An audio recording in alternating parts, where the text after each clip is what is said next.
আজকের অনন্যা। নারী ঝড়ে হন শেল্টার সেন্টার, অন্ধকারে হন আলো। তার শক্তিতেই জন্ম নেয় সভ্যতার শেকড়, তার স্নেহেই শুদ্ধ হয় মানবতার অন্তর। একই সাথে সেই নারী সংগ্রামী সৈনিক, মমতাময়ী মা, এবং তিনি এই পুরো বিশ্বকে নিজের আলোয় আলোকিত করেন। প্রিয় দর্শক, সবাইকে আমন্ত্রণ জানাচ্ছি কিউট আজকের অনন্যায়। সাথে আছি মৌ, আর আজকে আমি খুবই 4 জন কিউট নারীকে আমন্ত্রণ জানিয়েছি। এখনো তারা সামনে পথ চলছেন, অনেক দূর যাওয়া বাকি। আমন্ত্রণ জানাচ্ছি আমাদের আজকের পর্বের 4 অনন্যাকে। Please welcome. কেমন আছেন আপনারা? আলহামদুলিল্লাহ। আপনারা এখনো অনেক ছোট, আমি তাহলে তুমি করে সম্বোধন করি। হ্যাঁ, সো আপনারা আমাকে তুমি করে সম্বোধন করতে পারেন, নো প্রবলেম। আমি হচ্ছি মৌ, আপনাদের সাথে পরিচিত হব। ফার্স্টে ঢাকা। জারিন তাসলিম, আমি ঢাকায় থাকি। আমি একজন স্টুডেন্ট, ঢাকা সিটি কলেজে পড়ছি দ্বাদশ শ্রেণীতে। আচ্ছা, আর আমি পড়াশোনার পাশাপাশি বিভিন্ন এক্সট্রা কারিকুলাম অ্যাক্টিভিটিস করছি। That's good. বগুড়া। আমি সামান্তা, আমি বগুড়া থেকে বাট ঢাকা হয় ঢাকায়। আমি হচ্ছে বর্তমানে বীরশ্রেষ্ঠ নূর মোহাম্মদ পাবলিক কলেজে সেকেন্ড ইয়ারে পড়ছি। পড়াশোনার পাশাপাশি বিভিন্ন পছন্দের কাজ, ফ্রিল্যান্সিং টুকটাক শেখা হয়, করা হয়। ও দারুণ। রাজবাড়ী। আমি অহনা মণ্ডল দিয়া, আমি বিকারুল স্কুল অ্যান্ড কলেজে দ্বাদশ শ্রেণীতে পড়ছি। আমার বাড়ি রাজবাড়ী, তবে আমি ঢাকায় থাকি। বাগেরহাট। সাইমা জামান মিহা, আমার দাদু বাড়ি হচ্ছে বাগেরহাট, কিন্তু ছোটবেলা থেকে ঢাকায় বড় হওয়া, ঢাকায় পড়াশোনা করা। আমি এখন বর্তমানে ঢাকা সিটি কলেজে দ্বাদশ শ্রেণীর শিক্ষার্থী। পড়াশোনার সাথে সাথে বিভিন্ন ভলেন্টিয়ারিং কাজ, তারপর হচ্ছে যখন ফ্রি টাইম থাকে গান নাচ টুকটাক করার চেষ্টা করি, যেগুলো ভালো লাগে। আচ্ছা, আপনিও সিটি কলেজ, ঢাকাও সিটি কলেজ, সে দুজন কি একসাথে মানে বন্ধু? পরিচিত আপনারা? হ্যাঁ। 4 জনের সাথে কি আগে দেখা হয়েছে নাকি এই? আচ্ছা, সেটা কিভাবে? এখানে এসে। আজকে অনন্যার সুবাদে। আচ্ছা, সো আপনি কিভাবে জেনেছেন যে এখানে আসা যায়? আমি আসলে আমার ফ্রেন্ডের থেকে। আপনার কাছ থেকে। আপনি কোথায় জেনেছেন?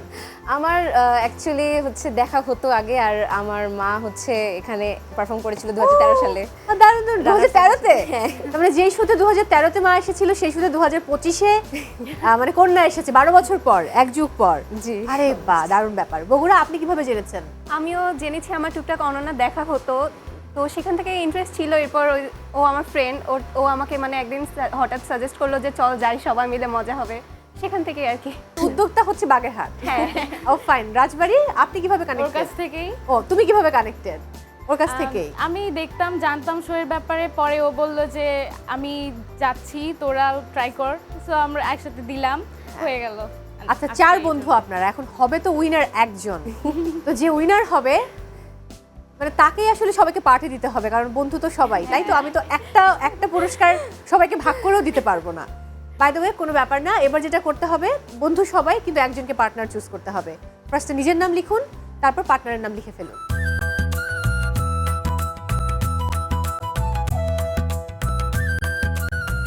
ডান? আমি আসি।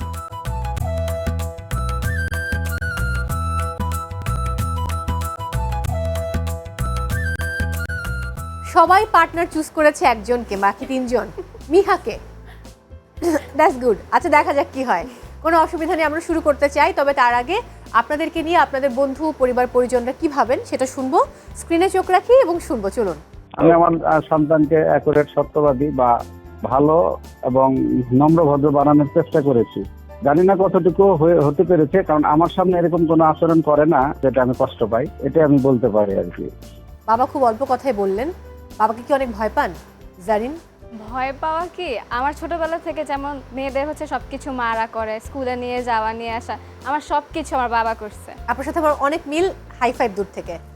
আমার সবকিছু আমার বাবা করেছে। যেখানে আমি দেখতাম আমার ফ্রেন্ডের আম্মুর এসে বসে থাকে, সেখানে আমার বাবা নিয়ে যেত, নিয়ে আসতো আমাকে। এখন পর্যন্ত আমার বাবা কলেজে দিয়ে যায়, নিয়ে আসে। এটা নিয়ে কি বন্ধুরা পচায়? হ্যাঁ, Sometimes, মাঝে মাঝে একটু হ্যাঁ। একটু। কিন্তু সবার বাবা তো আর যায় না, আমার বাবা যায় আর কি। আর হচ্ছে ভয় পাওয়াটা কি, রেস্ট্রিকশনস যে দেয় সেগুলোর কারণে একটু ভয় পাই। ভয় না পেলে তো আর হবে না। ওটুকু তো পেতেই হবে। হ্যাঁ, হ্যাঁ। মানে বড় হতে হলে অনেক কিছু, অনেক শৃঙ্খলার মধ্য দিয়ে যেতে হয়, আর অনেক সেটাও রুলস রেগুলেশন হ্যাঁ, মান্য করতে মানতে হয়। হয়। খুব স্বাভাবিক। পরের অডিওটা শুনে নেব। এমনিতে তো অনেক ভালো, একটু দুষ্ট আছে এই আর কি। তো আমার অনেক কেয়ার করে, বাসার সবাই খেয়াল রাখে। ও এমনিতে পড়াশোনার দিক দিয়ে খুব সিরিয়াস, আমাকে এদিকে কখনো দেখতে হয় না, ছোটবেলা থেকেই ওর মানে স্টাডি নিয়ে খুব সিরিয়াস। আচ্ছা, মা বললেন যে আপনি খুবই লক্ষ্মী, আপনি খুব নিয়ম করে পড়াশোনা করেন, কখনো পড়াশোনার ব্যাপারে আপনাকে বলতে হয় না। তো বকা তো নিশ্চয়ই খান মায়ের কাছে, হ্যাঁ, কি নিয়ে সেটা বকা খাওয়া খান? হয়। বেশিরভাগ খাওয়া হয় অলসতা নিয়ে। যেমন মা ধরেন একটা কাজ দিল, এখন আমি করব ঠিকই, কিন্তু আমার মধ্যে কাজ করে যাচ্ছে আমি একটু পরে করি, অন্য একটা কিছু একটা করে বা ফোন দেখি একটু পরে কাজ করি। হ্যাঁ। তো এইটা নিয়ে বেশিরভাগ সময় আম্মু একটু আপসেট হয় যে কেন, মানে টাইমের কাজ টাইমে কেন করি না, হ্যাঁ। এটা নিয়ে। ওকে, কোনো ব্যাপার না, এতটুকু তো বকা খেতেই হয়। পরের অডিওটা শুনে নেব। আমি বলবো ও সব কিছুতেই অলরাউন্ডার, সেটাই বলবো। সাংস্কৃতিক দিক থেকে লেখাপড়া দিক বলেন, মানে বললাম না অলরাউন্ডার, সবকিছুই ঠিক আছে, কিন্তু যে মায়ের কথা একটু মাঝে মধ্যে একটু করে, যেটা দেখা যাচ্ছে রাত জাগে না করি, রাত জেগো না, কিন্তু সে রাতে লেখাপড়া বেশি করে করবে। খাওয়া দাওয়া নিয়ে তো একটু অনিয়ম আছেই। ও খুব হাসি খুশি, সবার সাথে অল্পতেই আর কি মিশে যেতে পারে, সবকিছু ম্যানেজ করে নিতে পারে, এটাই আর কি। সবার জন্য একটাই শুভকামনা যে সবাই যেন যার যার স্থান থেকে সে যেন সেই সাফল্যে যেন পৌঁছতে পারে। সন্তানের সফলতা হচ্ছে বাবা মার কাছে একটা অনেক বড় অ্যাচিভমেন্ট। মা একদম ঠিক বলেছে, যখন আপনারা চারজন হেঁটে হেঁটে ঢুকছিলেন আমি লক্ষ্য করছিলাম যে আপনি খুব হাসি খুশি এবং আপনার হাসি সুন্দর। মাকে নিয়ে কিছু বলুন। মাকে নিয়ে বলতে গেলে শেষ হবে না, আসলে মার কাছে কখনো ওভাবে বলা হয় না, মাকে ওভাবে মার সামনে বলি না, মা তাহলে বাট আমি মাকে অনেক রেসপেক্ট করি, অনেক ভালোবাসি। আমি মার মতো হতে চেলেও কখনো হতে পারবো না, কারণ হ্যাঁ। আমার মা অন্যরকম একটা মানুষ। মা বাসা এবং হচ্ছে কাজ সামলায় যেভাবে সামলায়, আর মার যেরকম ধৈর্য আমার ওরকম নাই, আল্লাহ দিক হোক, কিন্তু এটাই আমার মাকে কি বল, মাকে আমি দুষ্টুমি করে কষ্ট দেই, এটা করা ঠিক না, কিন্তু হ্যাঁ ভালো লাগে। এখনো মুখে তুলে খাইয়ে দিতে হয়। হ্যাঁ, মা না বাবাও দেয়। ওকে ফাইন, আমরা খেলা শুরু করব, তবে তার আগে জানিয়ে দিচ্ছি কিউট আজকের অনন্যায় রয়েছে 4টি সেগমেন্ট। আপনারা অনেক ম্যাচিউর, আমার কাছে মনে হয় অনেক বুদ্ধিমান বুদ্ধিমতী, আপনারা অবশ্যই দেখে এসেছেন শো যে কী কী হয়। তো 4টি সেগমেন্ট হচ্ছে দীপ্তিময় অনন্যা, গীত অনন্যা, অনন্যা বিচিত্রা এবং অনন্যা কুইজ। প্রত্যেকটি সেগমেন্টে খুব ভালো খেলতে হবে, তাহলেই অনন্যা হওয়া যাবে।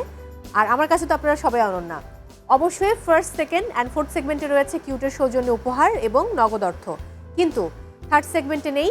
থার্ড সেগমেন্টে আছে ভালো খেললে নম্বর পাবার সুযোগ, একই সাথে যে কন্টেন্ট আপনারা বানিয়েছেন, যার কন্টেন্টটা আমাদের কাছে সবচেয়ে ভালো লাগবে চারজনের মধ্যে, তাকে আমরা একটা বেস্ট কন্টেন্ট ক্রিয়েটর অ্যাওয়ার্ড দেব।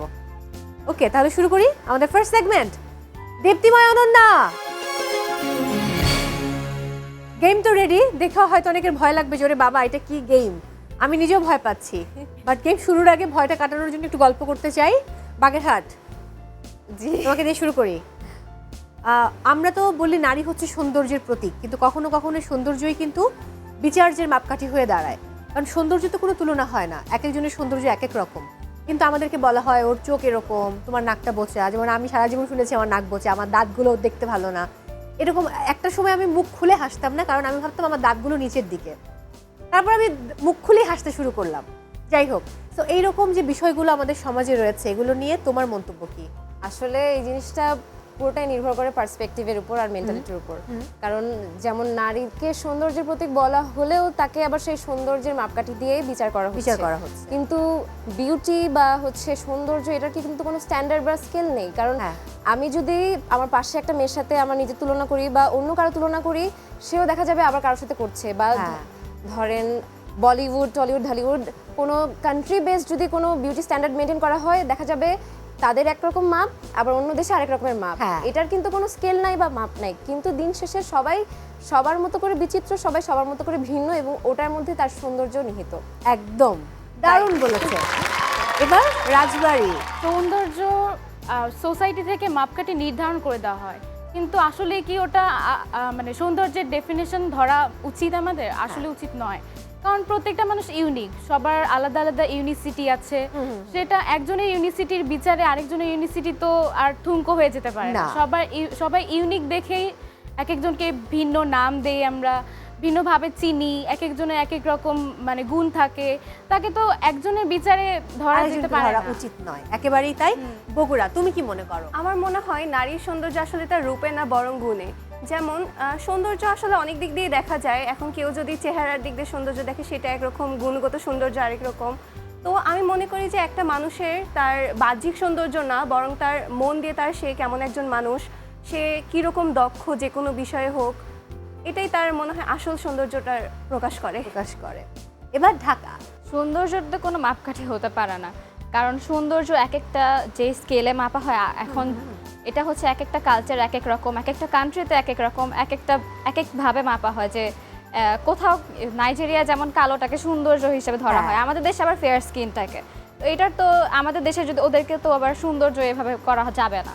তো এই জন্য সৌন্দর্যটা এরকম তো স্কেলে মাপা যায় না। সৌন্দর্য হচ্ছে নিজের মধ্যে, সোলটা যত সুন্দর মানুষের, এটা হচ্ছে মানুষের আসল সৌন্দর্য। আর সৌন্দর্য বলতে প্রত্যেকটা মানুষ নিজের মতো করে সুন্দর, নিজের মতো করে ইউনিক। একদম একেবারেই তাই। চলো এবার আমরা একটা সুন্দর খেলার সাক্ষী হই, যদিও এটা খুব কঠিন, এত পেঁচানো। যেটা করতে হবে, একটা টমেটো এখানে ছাড়তে হবে এবং এখানে দাঁড়িয়ে কাটতে হবে। যদি আমি সেটা করতে পারিনি, তোমাদেরকে করে দেখাতে হবে। No problem. ফার্স্টে খেলবে ঢাকা। জারিন, সময় কিন্তু 1 মিনিট, তবে আগেই জানিয়ে দিই তোমাদের জন্য রয়েছে কিউটের সৌজন্যে pressure cooker, blender, rice cooker এবং non sticky cooking pot, washing machine. যারা মানে ভালো খেলবে, নম্বরের ভিত্তিতে আমি আগে নেবার সুযোগ দিব তোমাদেরকে। ওকে, ফার্স্টে জারিন চলে আসো। তোমার সময় শুরু হচ্ছে এখন। একটা করতে পারলে হলো না 1 মিনিট প্রত্যেকটা। ও মাই গড, হ্যাঁ 5 হয়ে গেছে। 5 হলো না, বাইরে গেলে হবে না। Good, 10 and time's up, 25 points, good job. এবার খেলবে সামান্তা, চলে এসো। তোমার সময় শুরু হচ্ছে এখন। হলো না, নো প্রবলেম। হলো না, নো প্রবলেম। না হবে না, থামিয়ে। ওকে, 2 গুড, 20 পয়েন্টস। থামানো যাবে না। and time's up, 20 points, good job. এবার খেলবে রাজবাড়ি, চলে এসো দিয়া। তোমার সময় শুরু হচ্ছে এখন। ফোন করে ফেলবে। হলো না, নো প্রবলেম, হবে, নো টেনশন। প্যানিক হবে প্যানিক হবে না, জাস্ট পারবা, নো টেনশন। কাটছে 5 point, 10 points, good job, 20 points, good, 25, 30, 35 and time's up, 40 points. Rajbari, congratulations. এবার খেলবে মিহা। আমি কি ভয় পাচ্ছি জানো? ধরো আজকে তুমি উইনার হয়ে গেলে, আজকে তুমি যদি উইনার হও তাহলে তোমার বন্ধুত্ব কি থাকবে নাকি ভেঙে যাবে? কেন থাকবে না? অবশ্যই ও চলে আসো, যাক তাহলে ঠিক আছে, দেখা যাক কি হয়। তোমার সময় শুরু হচ্ছে মিহা এখন। হবে মিহা, যাবে না। ওকে, 10, আটকানো, 15, আটকানো যাবে না, ফাইন, 20, গুড জব, 20, 25, 30, 35, ওকে, 40, আটকানো যাবে না কিন্তু, 45 and time's up, 45 points. তো বাগেরহাট, রাজবাড়ী, বগুড়া এবং ঢাকা স্কোর বলছে ঢাকা 25 পয়েন্টস, বগুড়া 20 পয়েন্টস, রাজবাড়ী 40 পয়েন্টস, বাগেরহাট 45 পয়েন্টস। এখনো অনেক কিছু বাকি, এত সহজ না। ফাইন, এবারে পুরস্কার নেবার পালা। বাগেরহাট, তোমাকে আগে সুযোগ দিচ্ছি। মিহা, তুমি কোন উপহারটা নিতে চাও? Cooking pot, non sticky, okay fine. এবার Rajbari, rice cooker, Zarin, blender, Bogura, pressure cooker তোমার জন্য। এবারে আমরা আমাদের পরবর্তী সেগমেন্টে চলে যাব, গীত অনন্যায়। গান কি তোমরা শেখো নাকি না? বা গান গাওয়া হয়? গাওয়া হয়। গান তো ভালোবাসো নিশ্চয়ই, হ্যাঁ। তাহলেই হবে। তোমাদের পছন্দের শিল্পীকে? পছন্দের শিল্পী আসলে জেনারেল বেস্ট করে এক এক জেনারের জন্য এক এক রকম শিল্পী। তাহলে ওই এটা শুনে ফেলি, কোন হ্যাঁ। জেনারা থেকে? যেমন রবীন্দ্রসঙ্গীত ভালো লাগে তো, বাহ। রবীন্দ্রনাথ ঠাকুরের গান। হ্যাঁ। তারপর হচ্ছে বর্তমানে যেমন বাংলাদেশি এঞ্জেল নূরের গানগুলো শোনা হয়, ওর হ্যাঁ, হ্যাঁ। গানগুলো অনেক ভালো লাগে। হ্যাঁ, তোমরা অর্ণবের গান ভালো শোনো? লাগে, সুনিধির গান ভালো লাগে। আরে বাহ।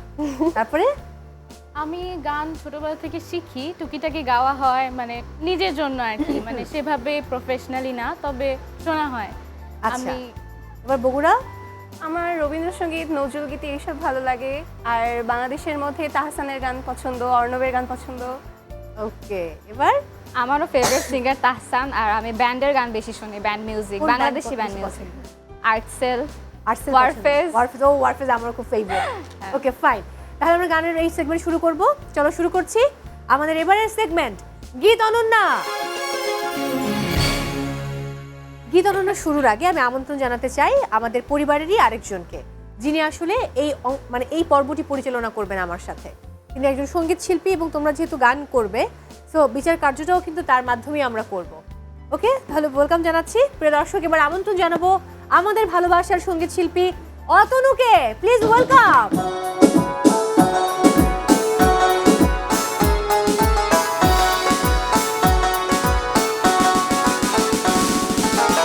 লাগাইয়া পিরিতের ডুরি, লাগাইয়া পিরিতের ডুরি, আলগা থাকি টানে রে আমার বন্ধু, আমার বন্ধু, আমার বন্ধু মহা জাদু জানে, জাদু জানে, জাদু জানে রে আমার বন্ধু মহা জাদু জানে। লাগাইয়া পিরিতের ডুরি, লাগাইয়া পিরিতের ডুরি, আলগা থাকি টানে রে আমার বন্ধু, আমার বন্ধু, আমার বন্ধু মহা জাদু জানে, জাদু জানে, জাদু জানে রে আমার বন্ধু মহা জাদু জানে। ফ্যান্টাস্টিক। অতনু ভাইয়া, অনেকদিন পর দেখা হলো, কেমন আছেন? খুব ভালো আছি, আপনি কেমন আছেন? আমি খুব ভালো আছি। আমি একটু পরিচয় করিয়ে দিই, আমাদের সাথে ঢাকা থেকে রয়েছে জারিন, বগুড়ার সামান্তা, রাজবাড়ী থেকে দিয়া এবং বাগেরহাটের মিহা। তবে এরা প্রত্যেকেই ঢাকায় থাকে, পড়াশোনা করছে এবং ওরা প্রত্যেকের বন্ধু। তো যারা নম্বর এগিয়ে থাকে তাদেরকে দিয়ে আমরা মূলত পরের রাউন্ডগুলো শুরু করি, আর ফার্স্টে শুরু হয় 1 থেকে। ওকে, তাহলে আমরা শুরু করছি এবারে আমাদের গীত অনন্যা। স্ক্রিনে চোখ রাখবো। সঙ্গীত শিল্পীর ছবি, মিউজিক, শিল্পীর গান, 10 সেকেন্ডস ভিডিও। ছবি বাছাই করলে এই কিংবদন্তির নাম বলে তারপর তার গান গাইতে হবে। মিউজিক বাছাই করলে একটা ইনস্ট্রুমেন্ট প্লে করা হবে, তোমরা সেটা শুনে গানটাকে তোমাদের গাইতে হবে। আর শিল্পীর গানে অতনু ভাইয়া অন্তরা গাইবে, তোমাদেরকে মুখটা মানে স্থায়ীটা গাইতে হবে। আর 10 সেকেন্ডস ভিডিওতে একটা ভিডিও প্লে করা হবে, ভিডিওটা দেখে বলতে হবে এটা কোন সিনেমার গান, অথবা শিল্পীকে, অথবা কারা পারফর্ম করছেন মানে নায়ক নায়িকাকে, তারপর গানটা গাইতে হবে। তো ফার্স্টে খেলবে মিহা। মিউজিক। মিউজিক। ও মাই গড, তোমরা ছবি নিলে না, আমি তো অবাক হয়ে গেলাম। ওকে, মিউজিক। পার্টনার লাগবে? পার্টনার নেই। হ্যাঁ, পার্টনার নিয়ে চলে আসো। আজকের অনন্যা।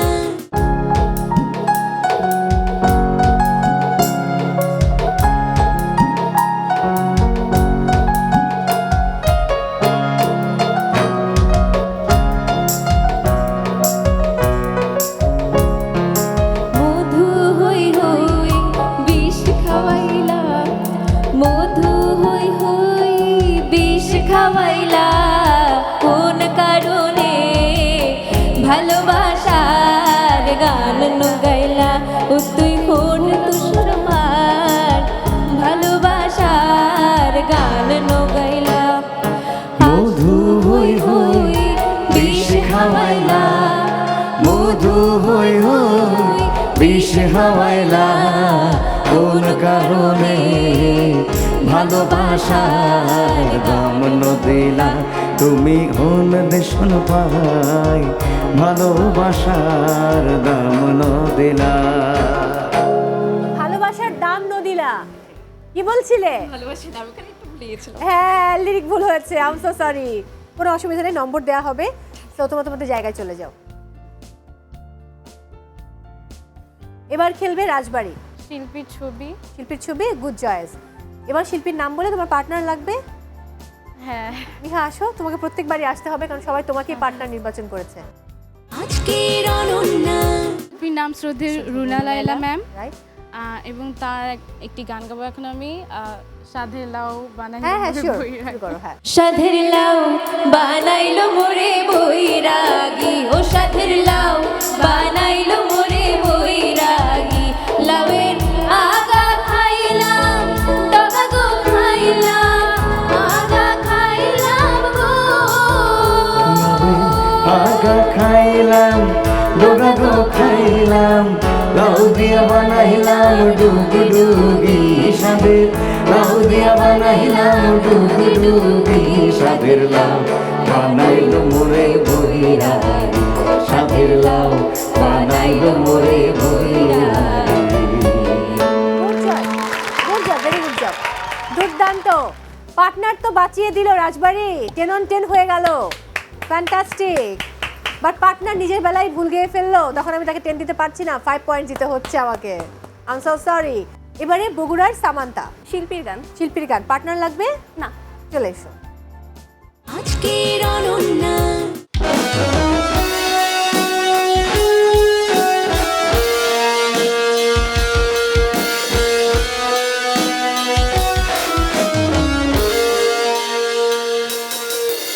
কতরা আমি কেঁদেছি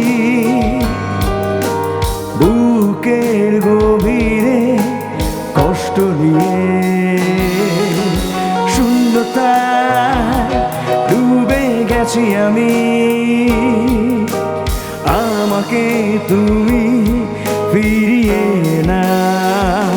তুমি কেন বোঝো না তোমাকে ছাড়াই আমি অসহায়, আমার সবটুকু ভালোবাসা তোমায় ঘিরে, আমার অপরাধ ছিল যতটুকু তোমার কাছে, তুমি ক্ষমা করে দিও আমার।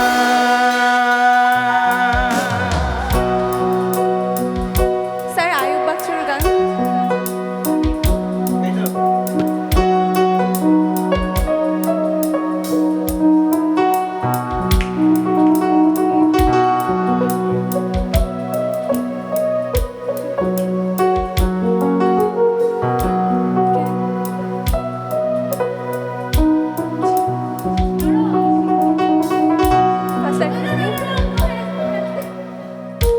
আমি পারবো মানে কেরি সব কষ্ট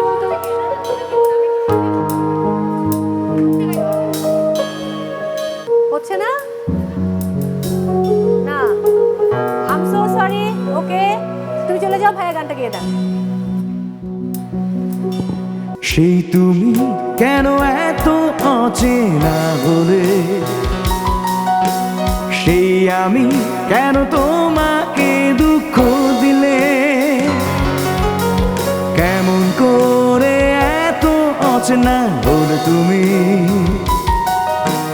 কিভাবে এত বদলে গেছি এই আমি, ও বুকেরই সব কষ্ট দু হাতে সরিয়ে চলো বদলে যায়।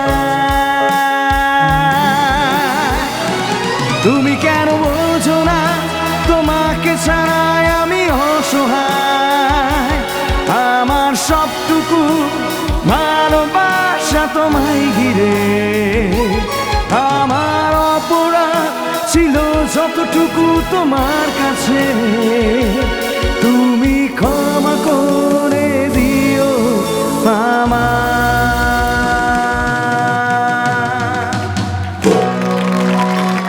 ফ্যান্টাস্টিক, দুর্দান্ত, এক কথায় দুর্দান্ত। আমি খুবই হতাশ সামান্তা। সেই তুমি, আমার মাঝখান দিয়ে মনে পড়ছে ফার্স্টের লাইনটাই মনে পড়ছিল। হ্যাঁ ফার্স্ট লাইনটা তো গাইতে হবে, কারণ খেলাটাই এটা যে ফার্স্টের লাইন। তোমার নাম বলা তো এখানে কিছু আসে যায় না, কারণ আমি নাম শুনতে চাইনি শিল্পীর, গানটা ইম্পর্টেন্ট এখানে। একটু পর যখন জারিন খেলবে তখন নামটা ইম্পর্টেন্ট। জারিন, তোমার জন্য রয়েছে 10 সেকেন্ডস ভিডিও, খুবই সহজ গান। আই থিঙ্ক তুমি পুরোটাই আনসার দিতে পারবে এবং গানটা একটু গাইতে হবে। পার্টনার লাগবে? হ্যাঁ। পার্টনার আসো। আজকের অনন্যা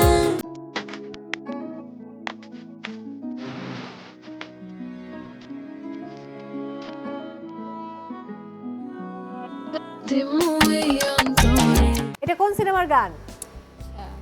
সিনেমাটা হচ্ছে তাণ্ডব। এক্স্যাক্টলি, উত্তর সঠিক হয়েছে। আর হচ্ছে নায়ক নায়িকা হচ্ছে শাকিব খান আর সাবিলা নূর। Wow, fantastic. তারপর আর গানটা হচ্ছে কে গাইবো গেয়েছে? এখন? গানটা বলতে পারবে কে গেয়েছে? না। না বলতে পারলে মার্ক কাটা যাচ্ছে না তো? জেফার। জেফার আর হচ্ছে প্রীতম। ফাইন, এবার গানটা একটু গাইতে হবে।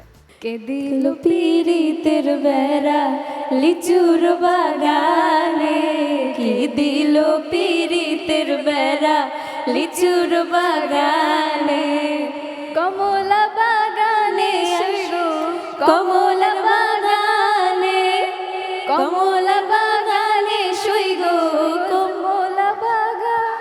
10 on 10, good, very good, fine. তাহলে স্কোর বলছে ঢাকা 10 on 10 বগুড়া। সামান্তা মন খারাপ করেন, আরো দুটো সেগমেন্ট আছে, এই রাউন্ডে কোনো নম্বর আমি দিতে পারছি না, 0। রাজবাড়ি 10 on 10। বাগেরহাট লিরিকটা ভুল গিয়েছিলে, সো ফুল মার্কস দিতে পারছি না, 5 পয়েন্টস। এবার আমরা কাকে উইনার করব? 10 on 10 টিমের সিদ্ধান্ত অনুযায়ী রাজবাড়ি। চলে আসো চলে আসো চলে আসো, তোমার জন্য রয়েছে কিউটের সৌজন্য নগদ অর্থ। পার্টনারকে শেয়ার করতে চাও নাকি না? অবশ্যই। কতটুকু? ও আমার মেন্টাল সাপোর্ট, সো 50-50 আমরা ঘুরতে যাব এটা নিয়ে। না তাহলে সবাইকে নিয়ে যাও, ওরা মন খারাপ করবে।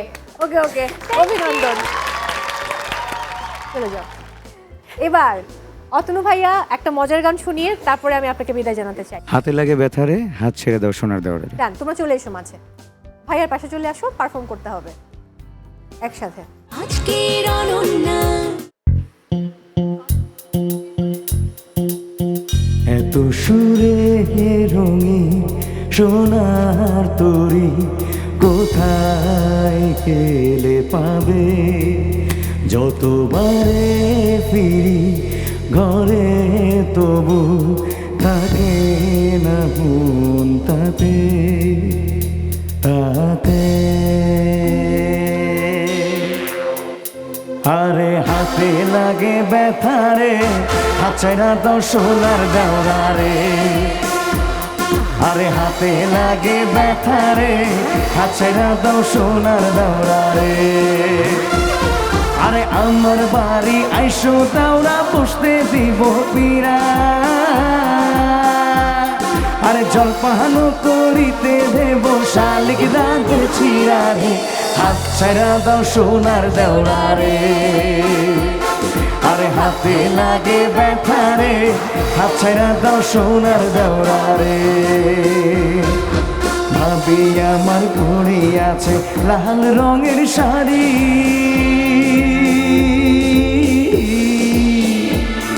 আরে ভাবি আমার পরি আছে লাল রঙের শাড়ি, দুই হাতেতে পরি আছে রেশমি কাচের চুড়ি, খোপাতে বাবলা গাছের ফুল, কানে ঝুলিতেছে ঝুমকা নামের দুল।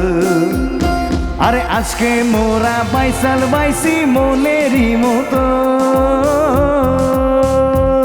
দেখো বাসকালিয়া এইবার কিন্তু জীবন করবো সাথরে, হাত ছাইড়া দাও সোনার দেওরারে। আরে হাতে লাগে ব্যথারে হাত ছাইড়া দাও সোনার দেওরারে। আরে হাতে লাগে ব্যথারে হাতে লাগে ব্যথারে হাত ছাইড়া দাও সোনার দেওরারে। অনেক অনেক ভালোবাসা অতনু ভাইয়া, অনেক ভালো থাকুন, দেখা হচ্ছে আবারও। আপনিও ভালো থাকুন এবং গাজী টিভির আজকের অনন্যার পরিবারের সবাই ভালো থাকুন। অনেক ভালোবাসা, থ্যাংক ইউ সো মাচ। তোমরা তোমাদের জায়গায় চলে যাবে। ওয়েল, কেমন ছিল? ছিল। আমার সামান্তার কাছে প্রশ্ন, কেন তুমি পার্টনার নিলে না? ভিডিওটা দেখে আমি কনফিউজ হয়ে গেছিলাম, ভাবছি শিল্পীর গানে হয়তো ভিডিও প্লে হবে, Oh, এখন এই জন্য no. আমি ওটা কমপ্লিটলি পারতাম, এই জন্য আমার কনফিডেন্স চলে আসছে এই জন্য। আর পরে যখন আর কি গান শুনি এরপর আমার মানে পুরো কনফিডেন্স ডাউন, নার্ভাস হয়ে গিয়েছিলাম, হ্যাঁ, nervous হয়ে গেছি। এই জন্য জানা গানও ভুল করেছে, মানে গাইতে এই গান আমি কিছুদিন আগেও গেছি আমার স্টাডি টুরে, আর আজকে আসলে ইটস ওকে। সাপোর্টের জন্যই পার্টনারটা লাগে। এক্স্যাক্টলি মেন্টাল সাপোর্টের জন্য একজন পার্টনার, মানে সে বন্ধু হোক, ভালোবাসার মানুষ হোক, বাবা মা বা যে কেউ, এই পার্টনারশিপটা কিন্তু খুব দরকার জীবনে, তাই তো? ঢাকা প্রথমে একটু মন খারাপ হয়েছিল না, এতগুলো টমেটো কাটলে কিন্তু ঠেকিয়ে কাটলে মার্কটা আমি দিতে পারলাম না, এবার তো 10 on 10 হয়ে গেল, এখন কেমন লাগছে? ভালো লাগছে। এই যে পার্টনারের সাপোর্টটা কেমন লাগলো? আমি তো মিহাকে ছাড়া হয়তো নার্ভাস হয়ে যাইতাম, পারা জিনিসও ভুল করতাম। আচ্ছা, ও গুড, এটা তোমাদের বন্ডিং দেখে আমার খুব ভালো লাগছে। রাজবাড়ি ওকে মেন্টাল সাপোর্টের জন্য নিয়ে গেছিলাম, যে কারণ আমরা গান গাই, অলওয়েজ একসাথে গাই, মানে যেখানেই যাই, রিক্সায় যাচ্ছি, যেখানটা যাচ্ছি, গান থাকেই আমাদের মুখে। পারি, আমি অর্ধেক পারি, ও অর্ধেক পারে, মানে লাগে, মানে একজন একজনের পরিপূরকের মতো একদম। তো আজকে কি মেন্টাল সাপোর্টটা খুব জমজমাট হয়েছে? অনেক দরকার ছিল এবং কাজেও লাগছে অনেক। বাহ, টাকাটা নিয়ে সবাই মিলে একসাথে মজা করে খাওয়া দাওয়া করবে। বাগেরহাট মানে নিজের গানটা ভুল হলো, এটা কোনো কথা? এটা মেনে নেওয়া যায়? এত সহজ গান 4-5-6 লাইন গেয়ে ফেলছো, কিন্তু মাঝখানে একটা জায়গায় দামটা ভুলে গেলে, মাঝে মাঝে ছোটখাটো ভুল হয়ে যায়, সমস্যা নেই, আরো তো অনেক রাউন্ড আছে, কিন্তু আমরা মজা করি সেটাই অনেক। এক্স্যাক্টলি, এই মজাটাই ইম্পর্টেন্ট। তোমাদের মানে বন্ধুত্বের গল্প আমি আর একটু শুনতে চাই, যে বন্ধুত্ব জীবনে কতটা গুরুত্বপূর্ণ বলে তুমি মনে করো? অনেক গুরুত্বপূর্ণ আসলে। বাবা মার পরে টিচাররা তো থাকেই আমাদেরকে টেক কেয়ার করার জন্য, কিন্তু তার থেকে বড় বলবো সব থেকে বেশি ক্লোজ হয় আমাদের ফ্রেন্ডসরা। আমরা অনেক রকমের কথাবার্তা, অনেক রকমের ফিলিংস আছে যেগুলো শেয়ার করতে পারি না সবার সাথে, কিন্তু ফ্রেন্ডদের সাথে আমরা সেটা খোলামেলা করে শেয়ার করতে পারি। তো আমি মনে করি লাইফে ফ্রেন্ডশিপ এবং ভালো ফ্রেন্ড চুজ করা উচিত। আমার মা এটা বলে যে সবার সাথে ফ্রেন্ডশিপ করা উচিত না, বুঝে শুনে, এবং আমার মাও চেনে আমার ফ্রেন্ডদেরকে, তো এটা অনেক ভালো লাগে। হ্যাঁ, রাজবাড়ি? বন্ধুত্ব অনেক অনেক গুরুত্বপূর্ণ লাইফে, কারণ আমরা মা বাবার সাথে অনেক কিছু শেয়ার করতে পারি, আবার অনেক ফিলিংস তারাও আমাদের বুঝতে পারে না, কারণ তারা আমাদের বয়সের সাথে মানে অনেক আগে হয়তো পার করে এসেছে, অনেক কিছু মিল আছে, কিন্তু আমি এখন কেমন ফিল করছি কি না করছি সেটা তারা সম্পূর্ণটা বুঝতে পারে না। বাট একজন ফ্রেন্ডকে যদি আমি বলি, সে হয়তো বা সেম সিচুয়েশনে আছে, সে বুঝতে পারে, তখন না মানে মানে ফিলিংটা চলে আসে যে হ্যাঁ অনেক মানে সেম সিচুয়েশনে, তো আমাদের ফ্রেন্ডশিপটা স্ট্রং হয়, ভালো হয়, একজনের পাশে দাঁড়াইতে পারে সিচুয়েশনটা বুঝে। ফ্রেন্ডশিপ অনেক গুরুত্বপূর্ণ একটা জিনিস। একদম, একেবারেই তাই। বগুড়া, আমার মনে সামান্তা? হয় যে আমাদের ফ্রেন্ডসদের কাছে আমরা যে কথাগুলো শেয়ার করতে পারি বাবা মার কাছে হয়তো বলা যায় না ইজিলি। বাবা মার সাথে আসলে একটা জেনারেশন গ্যাপের ব্যাপার আছে, অফকোর্স। তো আর ফ্রেন্ডরা হচ্ছে একটা ক্লান্তি দূর করার জায়গা, কিছু একদম। দেখা হলেই একদম হাসি ঠাট্টা, জীবনের যাই সমস্যা থাকুক এখানে আসলে যেন সব প্রশান্তি, খালি প্রশান্তি, মানে কোনো ক্লান্তি নেই, কিছু নেই। একদম একদম। জারিন, সামনে দুটো মানে সেগমেন্ট খুব ভালো করে খেলতে হবে। এবার তুমি তোমার বন্ধুত্বের গল্প বলো। তোমরা ক ভাই বোন? আমরা 3 বোন। তুমি কি বড় না ছোট? আমি বড়। সবার বড়? হ্যাঁ। আমিও সবার বড়, যদিও আমার একটা ভাই আছে, বোন নেই আমার কোনো। তোমার বোনদের সাথে তোমার বন্ধুত্ব কেমন? মানে ঝগড়া হয়? না না, তুমি কি বকা দাও বড় বোন হিসেবে? আমি বকা দেই, মানে অত বেশিও না, আমি অত স্ট্রিক্ট না অ্যাকচুয়ালি। আচ্ছা, আমি কুল সিস্টার। এটা খুব ভালো। মানে এই কুল সিস্টার থাকাটাও কিন্তু খুবই আনন্দের, কারণ বাকিদের সমস্ত কথা, হ্যাঁ, ভেতরকার সমস্ত তথ্য বের করে সবকিছু ফেলা যায়। আমাকে বলে এসে। হ্যাঁ, আমি এটা শুনতে না চাইলেও শোনা লাগে আমার। বাট এই সোনাটার মধ্যে থাকলে না ওরা খুব ভালোভাবে বেড়ে ওঠে। হ্যাঁ, এটা খুব ওরা দরকার। সেফ ফিল করে, ভুল ডিসিশনটা নেওয়া হয় না, যেটা আমি ভুল করছি সেটা ওরা করবে না। বাহ, দারুণ দারুণ দারুণ। এবারে তো পরবর্তী সেগমেন্টে যাব, তবে তার আগে স্কোর জানিয়ে দিতে চাই। স্কোর বলছে জারিন 35 পয়েন্টস, সামান্তা 20 পয়েন্টস, রাজবাড়ি দিয়া 50 পয়েন্টস, মিহা 50 পয়েন্টস, বাগেরহাট। সব দুই বন্ধু সমান সমান। অনেক টানতে হবে সামনে, অনেক ভালো স্কোর করতে হবে এই রাউন্ডে। বাট এই রাউন্ড শুরুর আগে আমি একটু ভিডিওগুলো দেখে নিতে চাই। চলো স্ক্রিনে চোখ রাখি, লেটস হ্যাভ এ লুক। নারী, নারী কি শুধু একটি সমালোচনার বস্তু, নাকি নারী একটি সত্তা নয়? নারীকে সমাজে দ্বিধাহীনভাবে বাঁচতে হলে পর্দা করে চলতে হবে। পর্দা না করলে তো মানুষ বাজে নজর দেবেই। মেয়ে মানুষ পরবে শালীন জামা কাপড়, কেন তারা বিদেশি বেশে বের হবে?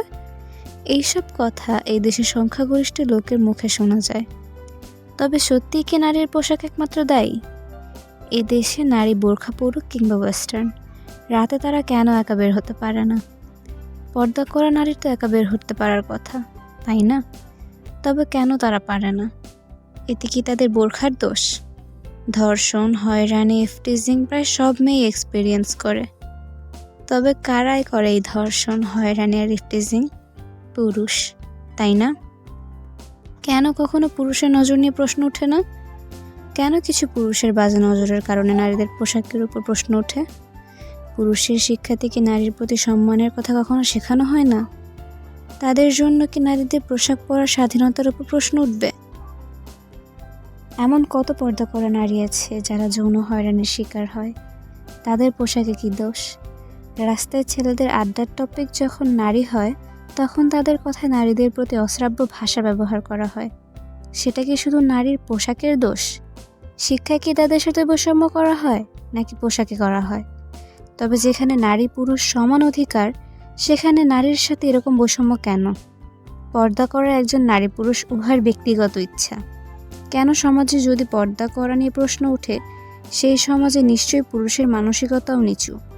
তাই নারীদের উচিত নিজেদের জন্য শক্ত হয়ে দাঁড়ানো, নিজের অধিকার নিয়ে আপোষ না করা, সমাজে মুখ উঁচু করে বাজে মানসিকতা দমন করা। এবং নিজের গলার ব্যবহার সঠিকভাবে করে নিজের সম্মান বুঝে নেওয়া। দুর্দান্ত, খুব ভালো হয়েছে। আমায় বলো তো, যে ছেলেগুলো শর্ট নিচ্ছিলে ওরা কি জানতো? ওরা জানতো না, ওদের বলছিলাম হচ্ছে সুপার কারের ভিডিও করতেছি। ওরা যখন এটা দেখবে তখন কি হবে? ওরা তো তোমার বন্ধু। ওইটা হচ্ছে আমার ফ্রেন্ডের বড় বোন। আচ্ছা, ওকে। মেয়েটা। হ্যাঁ হ্যাঁ। আর এই ফ্রেন্ডগুলো তো তোমার ফ্রেন্ড নাকি? হ্যাঁ, কয়েকটা আমার ফ্রেন্ড। ফার্স্টে যে লোকটা ছিল ওইটা এমনি র্যান্ডম। আচ্ছা, সে যদি কখনো দেখে নারী নির্যাতনকারী হিসেবে তাকে স্ক্রিনে দেখানো হচ্ছে, ও মাই গড। আচ্ছা, যাই হোক, এই টপিকে না যাই, আমরা পরের ভিডিওটা দেখে নেই। ঢাকার রাস্তা মানেই চাকার অবিরাম ঘূর্ণন, কিন্তু এই চাকার ছন্দে আজ এক ভিন্ন সুর। একদিকে ঐতিহ্য, অন্যদিকে গতি। প্যাডেল রিক্সা বাংলাদেশের এক জীবন্ত ঐতিহ্য। হাড়ভাঙ্গা খাটুনি আর রঙিন ক্যানভাসে আঁকা এক একটি গল্প। এটি পরিবেশ বান্ধব কিন্তু ধীরগতির।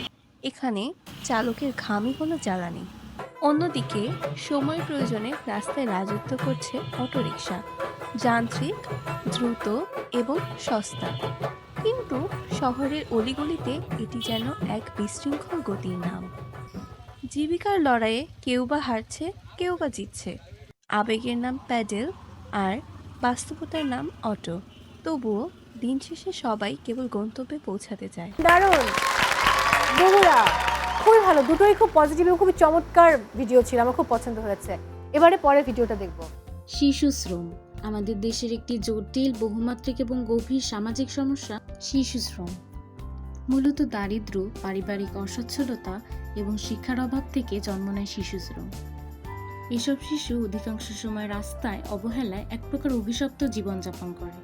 এরা ক্রমাগত ঝুঁকিপূর্ণ ও বিপজ্জনক কাজে নিয়োজিত হয়, যা তাদের স্বাস্থ্য ও বিকাশে বাধা দেয়। যদিও আইনে 14 বছরের নিচে শিশুদের কাজ নিষিদ্ধ, কিন্তু বাস্তবতায় লক্ষ লক্ষ শিশু বেঁচে থাকার জন্য রাস্তায় ভিক্ষা ও বিভিন্ন ঝুঁকিপূর্ণ কাজে বাধ্য হচ্ছে, যেখানে তাদের নিরাপত্তা ও মৌলিক অধিকার চরমভাবে লঙ্ঘিত হয়। কোনো রকম সহায়তা তাদের কাছে পৌঁছায় না বলে তারা দিনমজুর, হকার, রিক্সা টানা, আবর্জনা কুড়ানো, ইটের ভাটা কিংবা ঝুঁকিপূর্ণ শিল্প কারখানার কাজ বেছে নেয়।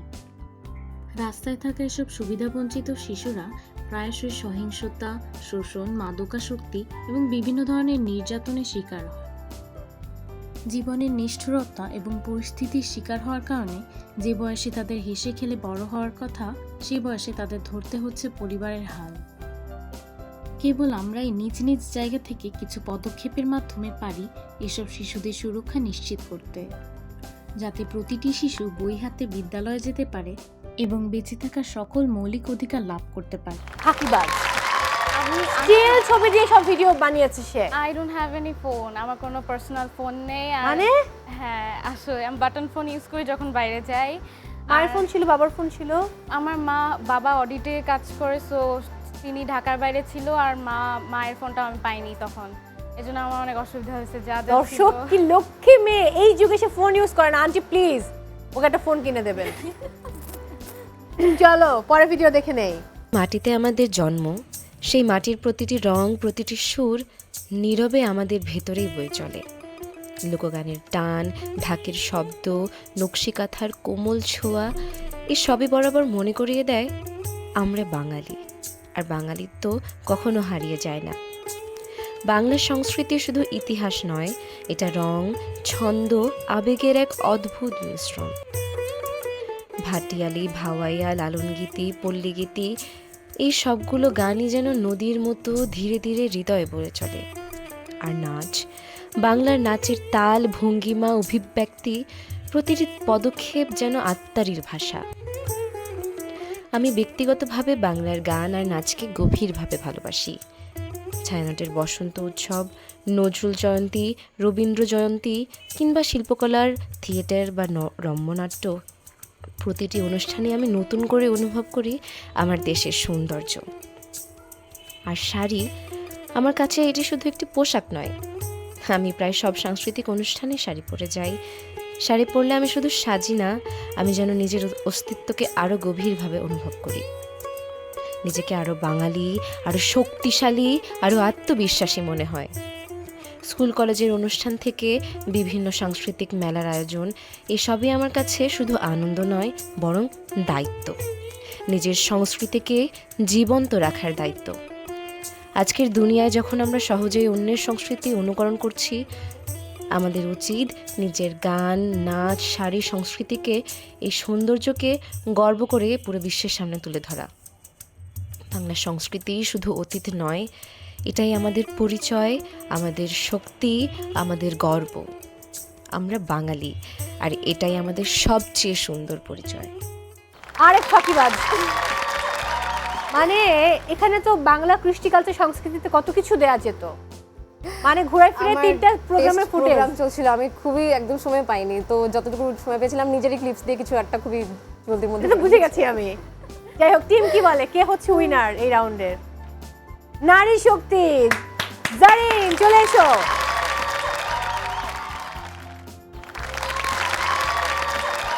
খুবই চমৎকার ভিডিও, এবং এটা কিউটের সৌজন্য। অনেক অনেক অভিনন্দন। ফাইন, এবার তো খেলতে হবে। স্ক্রিনে আমরা চোখ রাখবো এবং শুরু করছি তাহলে আমাদের থার্ড সেগমেন্ট, অনন্যা বিচিত্রা। স্ক্রিনে চোখ রাখি, 6টি বিষয় রয়েছে। তোমরা প্রত্যেকে যে কোনো একটি বিষয় বাছাই করতে পারবে। সেই বিষয়ে আমি 2টি প্রশ্ন করব, সঠিক উত্তর দিলে প্রত্যেক প্রশ্নের জন্য 5 পয়েন্টস। কোনো ভুল উত্তরে নম্বর কাটা যাচ্ছে না। ইতিহাস, ঐতিহ্য, লোকগাথা, ফিল্ম অ্যান্ড মিডিয়া, বিশ্ববরেণ্য, খেলাধুলা, শিল্প সাহিত্য। ফার্স্টে খেলবে বাগেরহাট। মিহা কোন টপিক নিয়ে খেলবে? লোকগাথা। দেখি প্রথম প্রশ্ন কি আছে। লোককথা অনুযায়ী নতুন বউকে কোথায় কোথায় বসতে দিলে মেজাজ নরম থাকে? নতুন বউকে কোথায় কোথায় বসতে দিলে মেজাজ নরম থাকে? হ্যাঁ, ফুলের বিছানায়। ফুলের বিছানায়? আচ্ছা দেখে নিও। নরম স্থানে। তো সঠিক হয়েছে, মানে নরম বিছানাতে আসলে নরম স্থান ফুলের হয়। তো উত্তরটা নিচ্ছি আমরা। Okay fine, 5 points. দেখে নেব পরের প্রশ্ন। সাপ কি দুধ কলা খায়? উত্তর কি? সাপ কি দুধ কলা খায়? উত্তর কি হবে? Yes or not? প্রবাদ না, প্রবাদটা বলবো না। না, সাপ কি আসলে দুধ কলা খায়? উত্তর দিতে হবে, ভালো করে ভেবে বলো। দুধ কোথায় ভাবে খেতেও পারে? আল্লাহ, প্রবাদটা ছিল না, এখন কোশ্চেন চেঞ্জ হয়ে গেছে। সাপ কি দুধ কলা খায়? সাপ দিলে খায়, না দিলে খাবে কিভাবে? না না, এই উত্তর দেওয়া যাবে না। হ্যাঁ অথবা না। হ্যাঁ খায়। দেখে নেই। সাপ দুধ কলা খায় না। আই এম সো সরি, কোনো নম্বর দিতে পারছি না এই কোশ্চেনে, বাট 5 পয়েন্টস হয়েছে। ফ্যান্টাস্টিক। এবার রাজবাড়ি খেলবে। খেলাধুলা। চলো দেখি প্রথম প্রশ্ন কি আছে। বাংলাদেশের জাতীয় দলের খেলোয়াড় সাবিনা খাতুন, তিনি কোন খেলার সাথে সম্পৃক্ত? তিনি কোন খেলার সাথে যুক্ত? সাবিনা খাতুন। ফুটবল। ফুটবল। দেখে নেই। ফুটবল। 5 পয়েন্টস। দেখে নেব পরের প্রশ্ন। এই খেলাটি মোরগ ছাড়া আর কোন প্রাণী খেলে? মানুষ খেলে পিছে পা দিয়ে। এক্স্যাক্টলি, উত্তর সঠিক হয়েছে। 5 পয়েন্টস। 10 হয়ে গেল। দুর্দান্ত। বাহ, বাবা রাজবাড়ি এগিয়ে গেল সবাইকে পেছনে ফেলে। বাট এবার খেলবে ঢাকা। জারিন, কোন টপিক? ইতিহাস, ঐতিহ্য। ইতিহাস, ঐতিহ্য। দেখি প্রথম প্রশ্ন।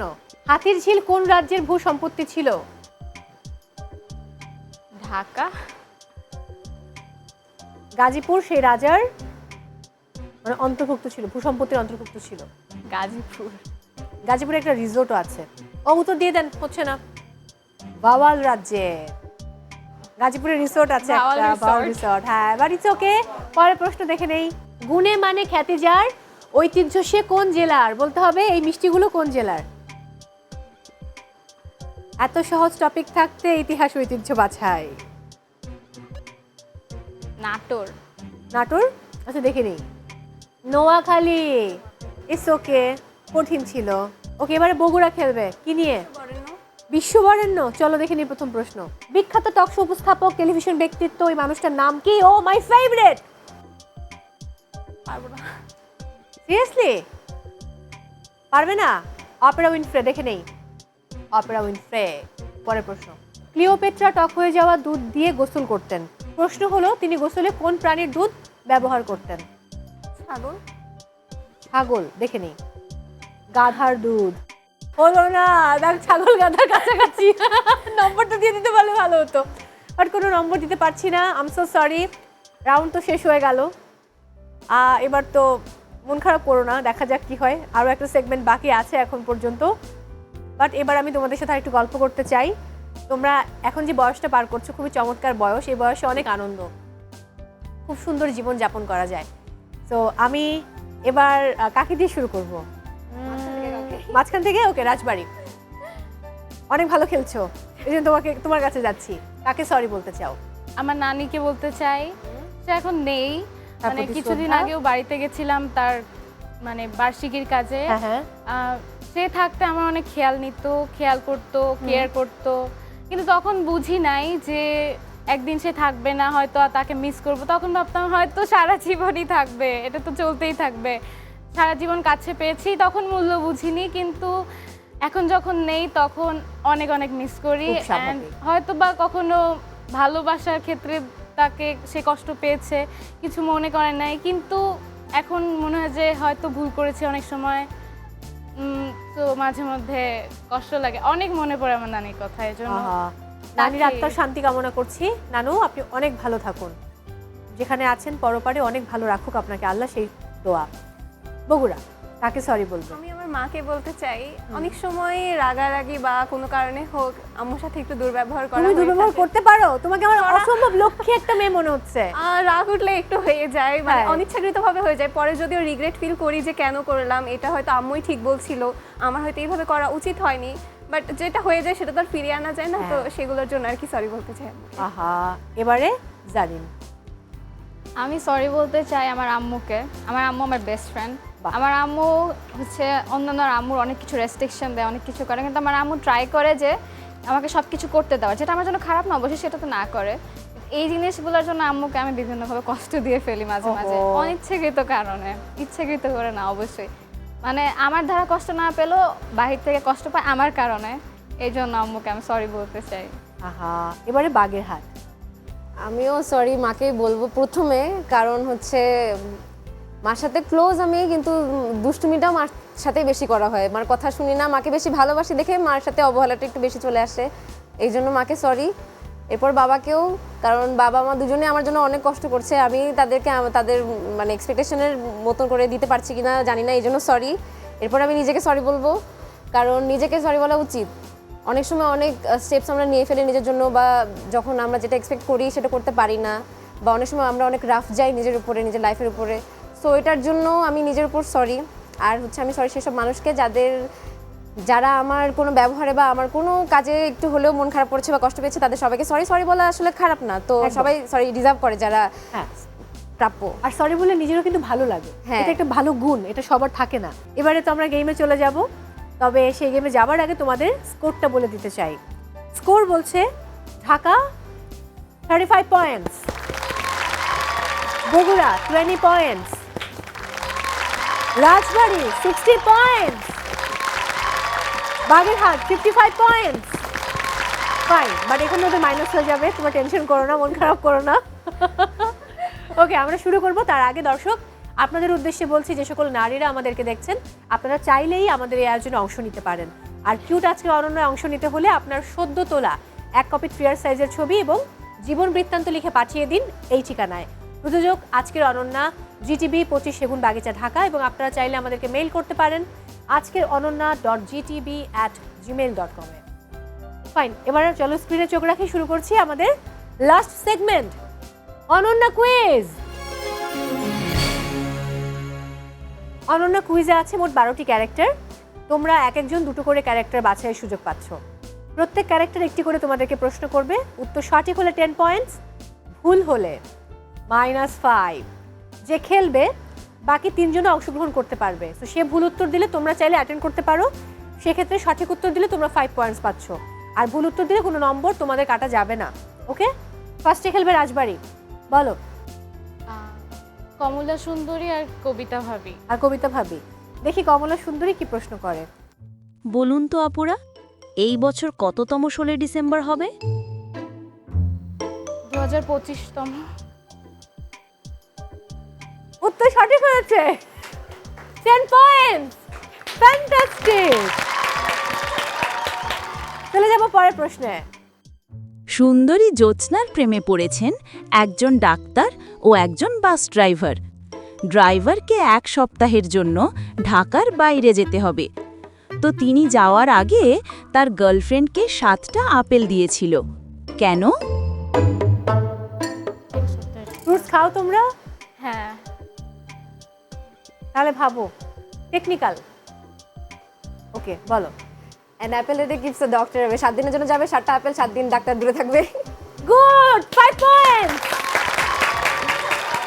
উত্তর সঠিক হয়েছে। এবার চলে যাব তোমার কাছে, বাগেরহাট। দুটো ক্যারেক্টার চুজ করতে হবে। আঙ্গুরি কিষানি আর বারেক মামা। বারেক মামা, ওকে। দেখি আঙ্গুরি কিষানি কি প্রশ্ন করে।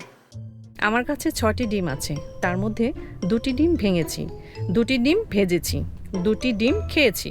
আমার কাছে আর কটি ডিম আছে? পুরো লাইনগুলো পড়ো, উত্তর পেয়ে যাবা। কয়টা আছে? 4টা আছে, কারণ হচ্ছে 6টা ছিল ডিম, 2টা হচ্ছে ভাঙছে এখনো আছে, 2টা ভাজছে এখনো আছে, আর 2টা খেয়ে ফেলছে মানে নাই, তাহলে 4টা আছে। উত্তর সঠিক হয়েছে। 10 point, good job, very good job. Okay, দেখে নিব পরের প্রশ্ন।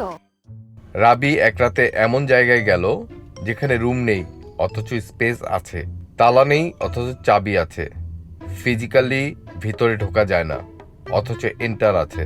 কোথায় এটা? খুব ইজি, খুব ইজি। তুমি একটু মাথা খাটালেই পারবা। দেখো দেখো, রাবি এক রাতে এমন জায়গায় গেল যেখানে রুম নেই অথচ স্পেস আছে, স্পেস আছে, তালা নেই অথচ চাবি আছে। কিবোর্ড। কিবোর্ড।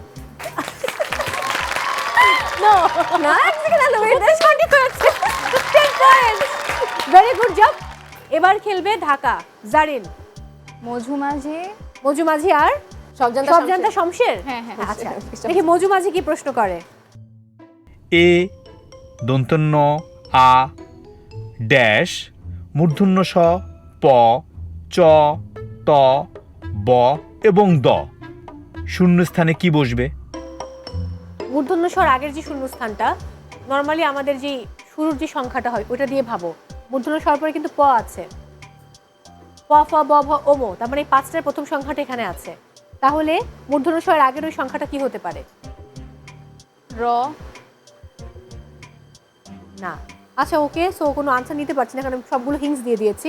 তো এখানে 70 হবার কথা ছিল, দন্তস্ব হওয়ার কথা ছিল। ইটস ওকে, নিতে পারছি না। পরের প্রশ্নে যাই। ব্যাখ্যাটা হচ্ছে এতে হচ্ছে 100, দন্তন্যতে 90, এরপর স্বরেয়াতে 80, তারপর দন্তস্বতে 70, এরপরে তালব্যস্বতে 60, এরকম করে হতো। It's okay, -5। চলে যায় পরের প্রশ্ন। জানুয়ারি, মার্চ, মে, জুলাই, আগস্ট, অক্টোবর, ডিসেম্বর, ফেব্রুয়ারি, এপ্রিল, জুন, সেপ্টেম্বর, নভেম্বর। উপরের মাসের সাথে নিচের মাসের কি পার্থক্য রয়েছে? একটার পর একটা আসে মাঝখানে এক, মানে এক না না না, ঠান্ডা মাথায় ভাবো। জানুয়ারি আমরা হাতে করগুনে বের করতাম কিভাবে, মনে আছে মাসটা? হ্যাঁ, যেভাবে। হ্যাঁ, ঠান্ডা মাথায় ভাবো, তাহলে উত্তর পেয়ে যাবে। ওপর নিচের পার্থক্য? না, জানুয়ারি, ফেব্রুয়ারি, মার্চ, এপ্রিল, মে, জুন। এনিওয়ান বলো। উপরের মাসগুলো হচ্ছে 31 দিনের আর নিচের গুলো 30 দিন, ফেব্রুয়ারি বাদে। এক্স্যাক্টলি 5 পয়েন্টস, উত্তর সঠিক হয়েছে। Good job. সরি, -10 হয়ে গেল ঢাকা। এবারে বগুড়া খেলবে। চলো দেখে নেই। পারু, স্বাস্থ্য আপা আর জোকার। ওকে, পারু, স্বাস্থ্য আপা আর জোকার। দেখে নিই পারু, স্বাস্থ্য আপা কি প্রশ্ন করে। একবার দিলে টোকা হয়, 2বারে ভয়ে হিম হয়।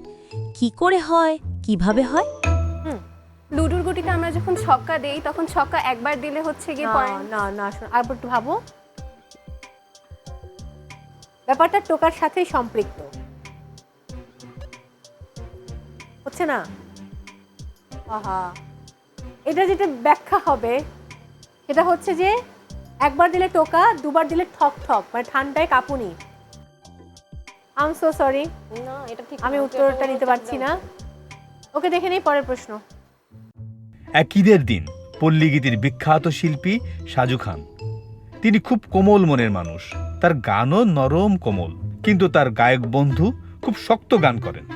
সেটা কোন ধরনের গান? এটা খুব সহজ বন্ধু, এটা খুবই সহজ। ভালো করে পড়ো, পেরে যাবে তুমি এটা। এনিওয়ান বাজার প্রেস করছে, বলো। Rock song. Rock song answer ঠিক আছে, 5 পয়েন্ট। হার্ড রক মেলোডি, তো রক সং হবে। -10 হয়ে গেল। এবারে ফলাফল দেবার পালা। ওকে, ফলাফল চলে এসেছে। ফলাফল যেটা বলছে জারিন ঢাকা মাইনাস হয়ে গেল 10, এবারে 25 পয়েন্টস। বগুড়া সামান্তা 15 পয়েন্টস। অহনা রাজবাড়ি খুব ভালো খেলেছিলে, 65 পয়েন্টস। নিহা লাস্ট সেগমেন্টে খুব ভালো খেলেছো, সো স্কোর বলছে 85 points and congratulations, you are the winner. চলে এসো, তুমি আমাদের কিউট আজকের অনন্যা। অনেক অনেক অভিনন্দন।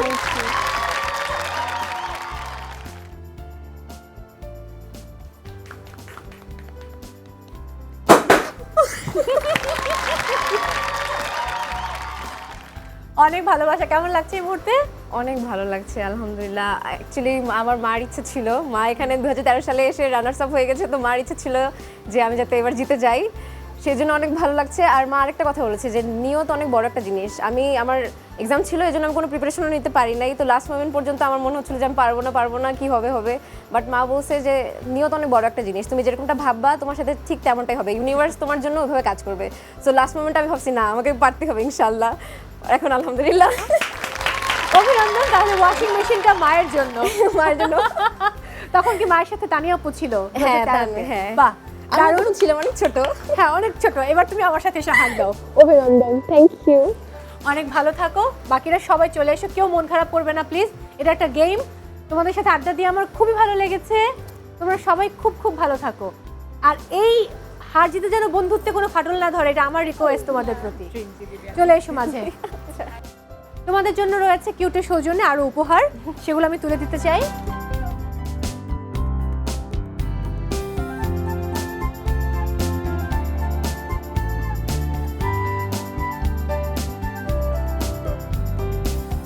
তাহলে অনেক অনেক ভালোবাসা, তোমার সকল বন্ধুদের প্রতি অনেক ভালোবাসা যে ভিডিওটা করেছো। তো ওরা দেখলে তো ওরা তোমার উপর রেগে যাবে, তো ওদেরকে বলবে আমি বলেছি যে কোনো রাগারাগি চলবে না। একদিনে বানিয়েছিলাম, খুব ভালো হয়েছে ভিডিওটা। বিদায় নিচ্ছি আমি। দর্শক, বিদায় নিতে হচ্ছে আজকের মতো। নিরাপদে থাকুন, ভালো থাকুন, শিল্পে বাঁচুন, সৃষ্টিতে থাকুন, আর সব সময় চোখ রাখুন জিটিভির পর্দায়। এখন আমাদের আনন্দ করার পালা, আপনারাও আমাদের সাথে থাকুন। চলো।